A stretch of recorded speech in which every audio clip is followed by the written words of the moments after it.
धम्मपद गाथा क्रमांक 412। आज दिनांक 7 मार्च 2021। ये धम्मपद के गाथा की देशना तथागत भगवान बुद्ध ने श्रावस्ती के पूर्वाराम विहार में भिक्षु संघ के साथ रहते हुए रेवत स्थवीर को उद्देश्य करके ये देशना बुद्ध ने वहाँ पर दी है। ये गाथा है, योध पुण्यं च पापं च उभो संगमुपच्चगा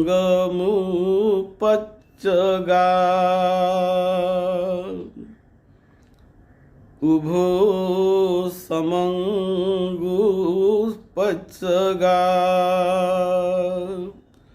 अशोकं विरजं शुद्धं तमहं ब्रूहि ब्राह्मणं।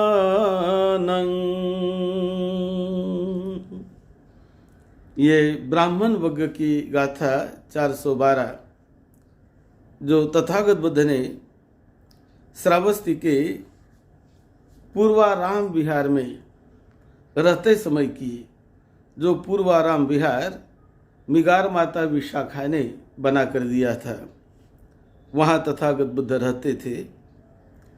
ये गाथा का संबंध इसके पहले धम्मपद में आई हुई गाथा क्रमांक 98 इसके साथ भी इसका संबंध है। वहाँ भी इसकी स्टोरी है। तो तथागत भगवान बुद्ध जब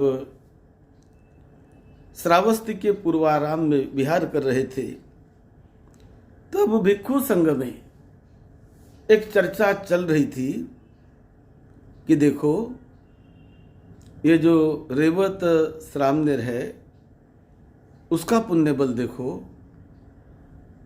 कि उसके पुण्य बल से 500 भिक्षुओं को आवास बनाए गए, भवन बनाए गए, जंगल में उनके लिए बड़ी व्यवस्था सारी की गई। 3 महीने जब वर्षावास किया, उसी प्रकार ये जो गाथा है धम्मपद की 58, वो गाथा भी इसी कहानी के साथ, स्टोरी के साथ जुड़ी हुई है। गाथा है, गामे वा यदि वा रण्ये निन्ने वा यदि वा थले यथ अरहंतो विहरन्ति तं भूमि राम नेयकं। कि कोई गांव हो, जंगल हो, पर्वत हो, भूमि उबड़ खाबड़ हो, ऊंची नीची भूमि हो, कैसी भी भूमि हो, लेकिन जहाँ अरहत व्यक्ति निवास करते हैं वो भूमि बड़ी पुण्य बन जाती है, रमणीय बन जाती है, कल्याणकारी बन जाती है। ऐसी देशना गाथा क्रमांक 98 में तथागत भगवान बुद्ध ने की धम्मपद की गाथा में। और उसका स्पष्टीकरण देते समय जो 98 गाथा का संबंध इसके साथ है, तो सारिपुत्र जिन्होंने 87 करोड़ की अपनी धन संपदा छोड़कर वो भिक्षु बने थे, ये बड़े ऊंचे ऐसे वो परिवार के थे, एक नेता थे ब्राह्मण परिवार में और समाज में एक नेता थे। तो ये जो गाथा है खदीर वनीय रेवत, इनके साथ ये गाथा जुड़ी हुई है, जिसकी देशना तथागत भगवान बुद्ध ने श्रावस्ती के जेतवन विहार में की थी। तो अरहत सारिपुत्र जिन्होंने इतनी बड़ी धन संपदा छोड़कर 87 करोड़ की धन संपदा छोड़कर वो भिक्षु बन गए, और उसके साथ साथ उसकी तीनों बहनें वो भी भिक्षुनियां बन गई। तीनों बहनों में एक का नाम था चाला, दूसरी बहन का नाम था उपचाला, और तीसरी बहन का नाम था शिशुपचाला। ऐसी तीनों बहनें ये सारिपुत्र की ये तीनों बहनें थी। ये तीनों प्रवज्जित हो गई।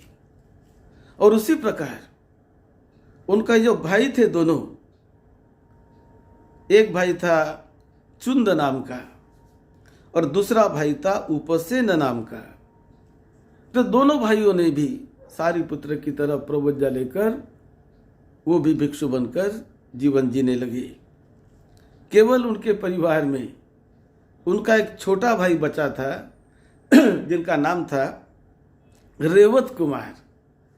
अब ये रेवत कुमार अकेला घर में वो बचा हुआ था, लेकिन सारिपुत्र चाहते थे वो भी बन जाए, क्योंकि धम्म का साक्षात्कार, निर्वाण का, मुक्ति का, मोक्ष का साक्षात्कार उन्हें भी हो जाए, सभी को हो जाए। लेकिन उनके जो माता थी वो मिथ्या दृष्टि थी, वो नहीं मानती थी, वो नहीं उन्हें परवानगी देती थी, उनको अनुमति नहीं देती थी। लेकिन सारिपुत्र ने कह दिया कि जब वो अपने मन से आएगा मेरा छोटा भाई रेवत कुमार, तो उनको आने के बाद दीक्षित कर लीजिए। ऐसा बहुत सारे विहारों को उन्होंने बता के रखा, जहाँ जहाँ नज़दीक सेंटर थे वहाँ वहाँ उन्होंने बता के रखा। सारिपुत्र का तो पहला नाम था उपतिश। तो उन्होंने सभी को ये बता के रखा था कि जब भी वो मेरा भाई आएगा तो उन्हें कोई अनुमति लेने की, माता पिता की ज़रूरत नहीं है, मैं बड़ा हूँ, तो उनको दीक्षा दीजिएगा। अब ये बात जब उनके माता ने, जिनका नाम था सारी, उन्होंने जब सुनी तो वो कहने लगी कि नहीं, ये भी चला जाएगा ना, इसलिए चलो इसका जो ब्याह है गृह बंधन में इसको पहले ही रख दिया जाए कि ये सन्यासी ना बने, भिक्षु ना बने। ऐसा सोचकर जो रेवत जब 7 साल की उम्र का था, तो उसी समय उनकी माता ने उनकी सगाई कर ली। उनके विवाह के लिए अपने ही परिवार के अच्छे, अपने समाज के, अपने ही बिरादरी के एक अच्छे खासे परिवार की एक लड़की को उन्होंने 7 साल की उम्र से ही उन्होंने रिश्ता तय कर लिया, सगाई कर ली। और रेवत को उस शादी के लिए उन्होंने राजी किया। रेवत छोटा था, और जब शादी का दिन आता है तो उस दिन सभी लोग वहाँ पर जाते हैं, बहुत स्वागत सत्कार सब कुछ होने लगा। और जो लड़की के पक्ष के लोग थे बहुत उन्होंने स्वागत सत्कार किया, दोनों धनी परिवार के थे। और रेवत को बहुत से लोग आशीर्वाद देने लगे, सभी लोग इकट्ठे आकर। तो उनमें जिस परिवार के लड़की के साथ उनकी सगाई हो गई, और जब आशीर्वाद देने के लिए बहुत सारे लोग वहाँ पर आ गए, महिलाएं भी आ गई, और तब उनको कहने लगे कि देखो ये जो लड़की है जिसे तुम्हें दिया जा रहा है, ये लड़की अपने दादी जैसे उम्र इसको मिले, ये बहुत लंबी समय तक जिए, इस प्रकार की आशीर्वाद लड़की के पक्ष के लोग देने लगे। तो रेवत ने पूछा कि कौन दादी है? जिसके जैसी ये होनी चाहिए, इसको भी वैसी उम्र मिलनी चाहिए, ऐसा जो आप लोग आशीर्वाद दे रहे हैं। तो दादी तो हम देखें तो दादी को उनको दिखाया गया। जब दादी को देखा तो दादी की उम्र उस समय 120 साल की उम्र थी, उनके दादी की उम्र, और 120 साल उम्र तक ये जिए, ऐसा आशीर्वाद दिया सभी ने। जब उन्होंने दादी को देखा तो ये 120 साल की उम्र में उनके दांत टूटे हुए थे, केस सफ़ेद हो गए, केस श्वेत हो गए, त्वचा पर झुर्रियाँ पड़ी हुई थी और शरीर टेढ़े मेढ़े जैसा हो गया, और बुढ़ापे के हिसाब से, उम्र के हिसाब से वो इस प्रकार की हो गई थी। तो ये देखकर इन्हें बड़ा डर लगने लगा। अरे क्या मेरी भी बीबी ऐसी हो जाएगी, या मैं भी ऐसा ही हो जाऊंगा? तो उन्होंने कहा हाँ, तुम भी ऐसे हो जाओगे भाई, बुढ़ापे में तो हर एक व्यक्ति ऐसा हो जाता है। तो वो सोचने लगा, मैं ऐसा ही हो जाऊंगा बुढ़ापे में, ऐसा ही मेरा शरीर हो जाएगा, ऐसा ही दुर्बल और ऐसा ही मैं बन जाऊंगा। तो उसको बड़ा डर लगने लगा कि नहीं भाई, ये तो अच्छा नहीं। यही सोचकर मेरे भाई ने, सारी पुत्र ने और भाई ने, सभी लोगों ने जो दीक्षा ली है, इनसे मुक्त होने के लिए, जीवन मरण पर विजय पाने के लिए, इसलिए वो भी चले गए। तो इसके मन में आ गया कि मैं भी चला जाऊं, और ऐसा करके वहां से वो किसी तरह से उन्होंने छुटकारा पाने का प्रयास किया और वहां से वो भाग जाता है। ये लंबी कहानी है, वो कहानी उस 98 की गाथा में भी आई है, आप उसे भी देख लीजिए। बड़ी लंबी, इससे बहुत कहानियाँ जुड़ी हुई है। तो वो चला गया रेवत, और नज़दीक में एक खदीरा वन करके एक मेडिटेशन सेंटर था, ध्यान केंद्र था।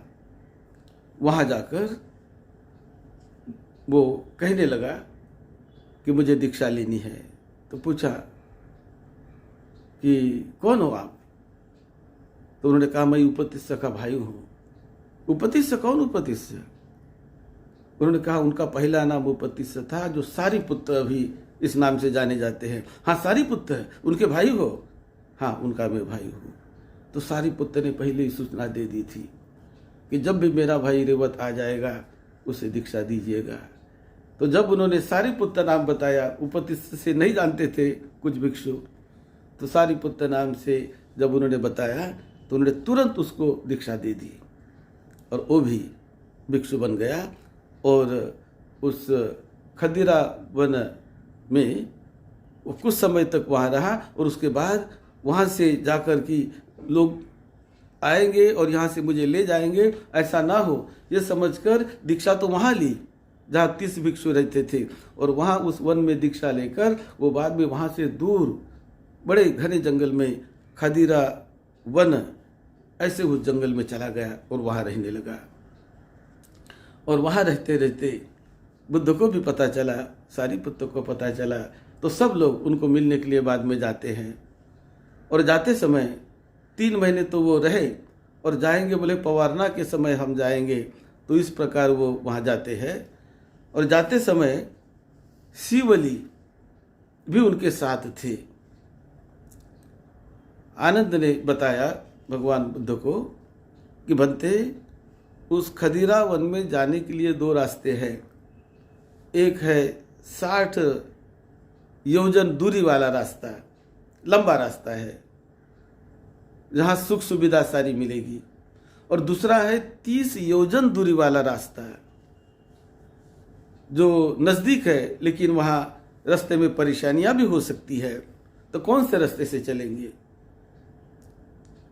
तो बुद्ध ने देखा कि शिवली साथ है, शिवली का बड़ा पुण्य बल भी है, तो हम ये शॉर्ट रास्ता जो है उसी से जाएंगे। ऐसा सोचकर वो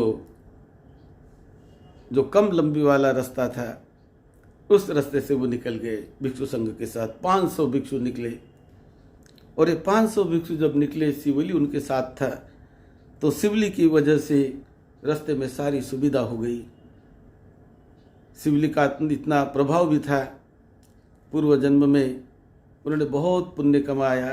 ये जो पुण्य होता है, कुशल कार्य का पुण्य जो मिलता है, कुशल कार्य का फल वर्तमान जीवन में भी मिलता है, भावी जीवन में भी मिलता है, दीर्घ समय तक ये पुण्य मिलते रहता है। इसलिए कुशल कार्य, पुण्य कार्य हमेशा करते रहना चाहिए, ये बात तथागत बुद्ध ने बताई। तो शिवली की वजह से वहाँ पर जिस अरण्य में वो गए, तो कुछ देवताओं ने उनके रहने के लिए 500 कुटिया बना दी, सभी की व्यवस्था उन्होंने कर दी और बड़े अच्छी तरह से वो रहने लगे। और जब ये रहने लगे तो भिक्षु संघ में चर्चा चलने लगी कि देखो इस शिवली का भी बल कितना बड़ा बल है। शिवली की भी कहानी जो बताई जाती है, तो शिवली ये अपने माता की पेट में तो गर्भ में 7 साल तक, 7 साल 7 महीना और 7 दिन तक ये शिवली अपने माता की गर्भ में रहा और 7 साल 7 महीने और 7वें दिन वो माता की गर्भ से वो बाहर निकला, उनका जन्म हो गया। तो वो बहुत माता दुख कष्ट झेल रही थी, क्योंकि 7 साल गर्भ को रखना बहुत बड़ी दुख देने वाली बात थी। 7 साल 7 महीने इतने लंबे समय तक, तो बड़ी वेदनाएं उसको हो रही थी। और ये जब 7 साल 7 महीने 7 दिन के बाद उनका जो जन्म हो रहा है, तो उस समय भी जन्म होने के रास्ते पर भी बड़ी उनकी वेदनाएं, कटु वेदनाएं हो रही थी।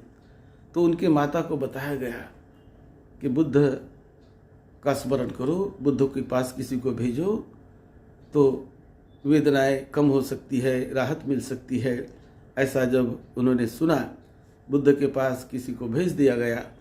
बुद्ध ने एक मंगल मैत्री की तरंगे द्वारा आशीर्वाद दिया और उसका जन्म बाद में बड़े सुखद ढंग से आराम से उसका जन्म हो गया। तो भिक्षु संघ में चर्चा चलने लगी कि ये बाद में अरहत बन गया। बहुत कम उम्र में शिवली अरहत बने। तो चर्चा चलने लगी कि देखो अरहत को भी कितनी दिक्कतें झेलनी पड़ती है। 7 साल तक उसको माता के कोख में रहना पड़ा। तो सर्वसामान्य लोगों की क्या बात है, दुख संकटों की हम गणना नहीं कर सकते कि कितने दुख से लोगों को कभी कभी गुजरना होता है, किसी व्यक्तियों को गुजरना होता है।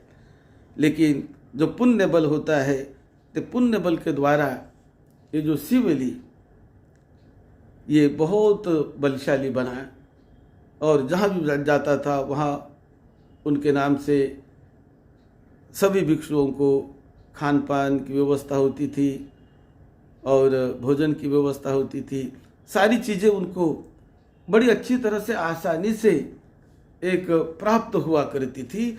ऐसा शिवली का अपना बहुत बड़ा बल वो हुआ। तो शिवली की कहानी में भी ये आया है, आया है। उसी प्रकार उस 98 नंबर की जो गाथा है वहाँ भी इसका विवरण आया है। तो यहाँ उन्होंने विशेष रूप से बताने का प्रयास किया इस गाथा में कि जो पुण्य, ये पुण्य बल हमेशा चित्त के साथ, चेतना के साथ वो रहता है। वो लंबे समय तक जब तक वो निर्वाण का साक्षात्कार नहीं करता, परम मुक्त अवस्था को प्राप्त नहीं करता, लोकोत्तर अवस्था को नहीं प्राप्त करता, तब तक ये पुण्य बल उनको सपोर्ट करता है, उनको बल देता है, उनके साथ वो रहता है। इसीलिए पुण्य का बल ये बहुत बड़ा बल है। पुण्य यानी कुशल कार्य। तो ये कुशल कार्य हमेशा करते रहना चाहिए। यही बात इस गाथा में तथागत भगवान बुद्ध ने बताई। और ये जो 412 नंबर की गाथा है तो इस गाथा में तथागत बुद्ध कहते हैं, क्योंकि दोनों गाथा एक दूसरे के साथ जुड़ी हुई है, जो अरहत हो जाते हैं, योध पुण्यंच पापंच उभो संगमु पच्चगा अशोकं विरजं शुद्धं तमहं ब्रूमि ब्राह्मणं, यानी जो अरहत हो जाते हैं वो पाप और पुण्य ये दोनों संज्ञा से ऊपर उठ जाते हैं। पाप भी वो कभी नहीं करते और बहुत पुण्य भी, पाप भी इससे ऊपर उठ जाते हैं, जो लोकोत्तर ऐसे उस महानतम अवस्था का साक्षात्कार करते हैं, वो दोनों से ऊपर उठकर उनका चित्त पूरी तरह क्लेशों से मुक्त हो जाता है, दुख से मुक्त हो जाता है। विरजं परिशुद्धं विमलं, ऐसा उसका चित्त हो जाता है और वे शोक से मुक्त होते हैं, सारे परेशानियों से मुक्त होते हैं और अरहत मार्ग का जीते जी साक्षात्कार करके अनंत अनंत उस निर्वाण अवस्था में जीते हैं, जो सारे दुखों से मुक्त की अवस्था, सारे परेशानियों से मुक्ति की अवस्था मानी जाती है। और जो व्यक्ति ऐसे लोकोत्तर परिशुद्ध परम मुक्त अवस्था का साक्षात्कार करते हैं, तमहं ब्रूमि ब्राह्मणं, उसे मैं ब्राह्मण कहता हूँ, ब्राह्मण कहता हूँ। इस प्रकार का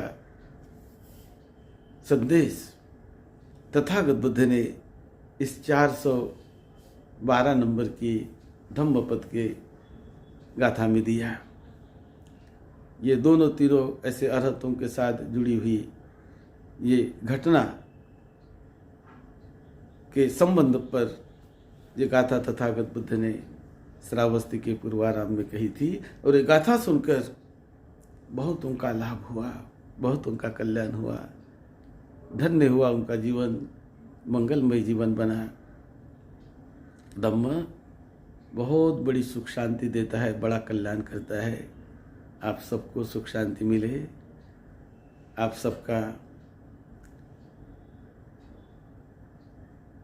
जीवन बहुत मंगलमय और सुख शांति से बीतता रहे। यही मंगल कामना के साथ सद्धम्म की सेवा में, आपकी सेवा में डॉक्टर भदंत राहुल बोधी महाथेरो, आप सबका मंगल हो। आपके परिवार के छोटे बड़े सभी सदस्यों को सुख शांति मिले, लंबी उम्र मिले, सबका मंगल हो, सबका मंगल हो, सबको सुख शांति मिले।